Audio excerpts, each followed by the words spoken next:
my goal over the next couple of minutes is to explain to you how to get the best results. What I want to do is I want to explain the protocol for how we get you from where you are when you walk into my office to where you want to be and really where you should be. And what does that process look like? What are my responsibilities? What are your responsibilities? And how do we work together as a team to get the best results? The first thing I want to explain is how you got to where you are. Okay, the reality is your spine needs maintenance throughout life, and it's something that either people don't know or they don't know how to take care of their spine. So the bottom line is it's in our backs, literally. We don't think about it until it hurts, so we typically don't maintain it the way we should. And what happens is we don't maintain it, we live life, over time we develop some underlying problems. Now, at that level, they're underlying problems. They're silent. You still don't even realize that damage is accumulating inside with your spine and your nervous system. But eventually, more time elapses, and sometimes there's an event. That event can be a slip or a fall, a motor vehicle accident, could be a cough or a sneeze, or how many times people have said, I just bent over, I didn't even pick up the laundry basket and my back went out. That event. And that's where people think that their problems started. But the reality is their problems started because they didn't maintain and they became problematic, and now they end up in a crisis. And that's where I meet people. That's where I met you. You're in a crisis. And you've come to me because X, Y, and Z isn't doing or feeling the way it should. And of course, when you're in a crisis, one of the things you want to do is get out of crisis. But if all you do is get out of crisis and you don't address the underlying problem, it's going to be a matter of time before you're back in crisis again. That's what I call the crazy cycle, going from one crisis to the next crisis to the next crisis. We don't want that for you. And if that's been your story coming into my office and you're finally fed up and you're here, or if this is the first time you're experiencing the symptoms that brought you into my office, one of the things we don't want is you to go through this thing that I call the crazy cycle. And the way to break that cycle is to deal with the underlying problem. If you correct it at that level, the cycle is broken and we can get you back up to maintaining a healthy spine, healthy nervous system function. Now, how do we exactly do that? Well, I call it the three legs of the stool. First of all, subluxation is the term that encompasses the spine is out of alignment, it's damaging the discs, it's damaging the bones, it's interfering with the nervous system. Subluxation, vertebral subluxation, encompasses all of that. And there are three things that we need to do to be successful in correcting subluxation. Number one, we need a series of chiropractic adjustments.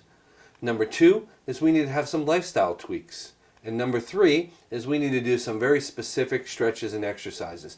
See, your muscles are currently holding your spine in the position it's in, and we don't want it in that position. We want to change the structure, so we have to teach your muscles to do something different than what they're currently doing. That's why number three is so important. Now, 70% of your results come from the adjustments themselves. Okay? The other 30% of your results come from number two and number three. In this presentation, I am not going to discuss number two and number three in detail. I will do that in a workshop setting where all of my new patients go to 2 workshops where I address number 2 and number 3. But what I want to do is stop here and explain my responsibilities and your responsibilities with each one of these 3 legs of the stool. Number 1, the adjustments. My responsibility, to know where to adjust you, to know how to adjust you, to know when to adjust you, and know when not to adjust you. To monitor your progress, make any changes to your care plan as necessary. Okay? Those are my responsibilities. What are your responsibilities under number 1? Make your adjustments. I can't do this without you being here. So your responsibility in this is to be here for your adjustments. Number 2 and number 3, my responsibilities. I'm going to teach you what it is you need to know about lifestyle. I'm going to teach you the exercises and stretches you need to do to make this successful. Your responsibility, to get them done. Okay? If we work together as a team, it's a win-win situation. You're going to save time and you're going to save money. Both very valuable commodities. How long is a question that we get quite often in my practice. How long will it take for us to reach our goals? Well, that's really two separate questions. Question number one, how long will it take till I feel better, or that crisis you came in with is starting to show improvement? And question number two is, how long until I've reached maximum improvement? Right? Feeling better, that takes anywhere from several weeks to several months. Okay? Maximum improvement takes anywhere plus or minus 24 months. Now, I don't share that with you to overwhelm you, but I do want you to know to get to maximum improvement is a lot different than just to get out of crisis. And remember, we don't want to go through that crazy cycle. We want to move you past that and get you to maximum improvement, and it's going to take some time. In this respect, it's a lot like braces for your teeth. Okay?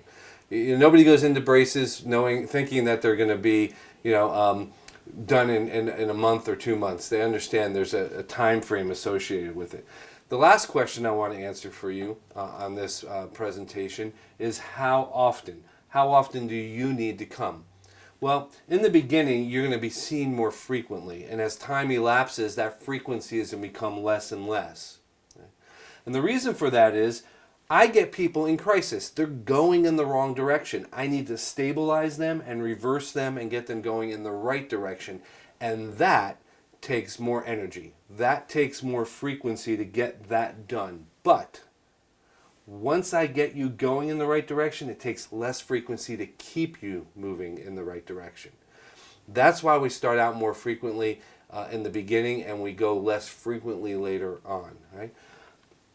4 times a week, 3 times a week, twice a week, once a week. One of those 4 starting points is where most new patients start. Okay? And based on your test results and everything that I know to date, I'm going to make a recommendation on where you should start. But eventually, over time, we want to see you getting down to twice a month and once a month in the future. The ingredients to our success, to recap: adjustments get the spine moving, okay, in the right direction. Progress exams help me do my job in monitoring your progress. X-rays allow me to measure the differences in how far the spine has shifted, where we're doing well, where we need to do better.